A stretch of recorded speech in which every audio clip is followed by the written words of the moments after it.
ఒకప్పుడు తాపకోసారి మైక్ల ముంగట్టుకొచ్చి పబ్లిక్ షెవులకు పట్టిన శిలం వదిలిస్తుండే సారు.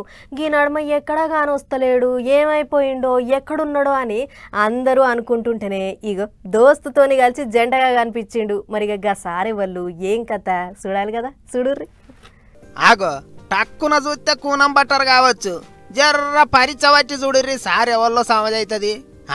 అదే అదే మాజీ మంత్రి కొడాలి నాని సారే. శానొద్దులకు గిట్ల 7 కొండల ఎంకన్న సన్నిధిలా కనిపించిండు.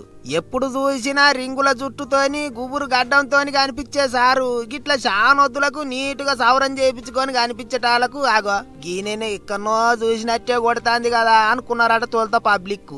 అటెనక కూనం పట్టినాక ఇక ఒక్కోళ్ళు పోటువల కొరకు దగ్గరికి పోయిండ్రు.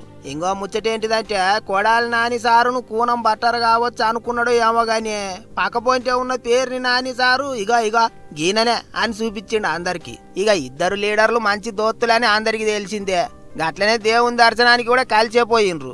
అన్యామగాని ఒకప్పుడు మైకుల ముంగటికి వచ్చిండ అంటే చాలు సురుకులు పెట్టినట్టే మాట్లాడుతుండే కొడాలి నాని సారు. లేక ఇన్నొద్దులకు కనిపించిండు. మరి ఏమన్నా ముచ్చట్లు చెప్తాడు కావచ్చు అని చూసిండ్రు చాలా మంది. కానీ కొండ మీద రాజకీయాలు మాట్లాడొద్దని రూల్ ఉన్నది కాబట్టి గమ్మున వెళ్ళిపోయింటాడు అనుకున్నారట. చూస్తుంటే ఇప్పుడు పానం మంచిగా అయినట్టే ఉన్నది. మరి ఇక పాత కేసులు ఏమన్నా తిరగదోడతారో సైకిల్ పార్టీ వాళ్ళు అనుకుంటారట ఇంకింత మంది. చూడాలి ఏమవుతుందో మరి.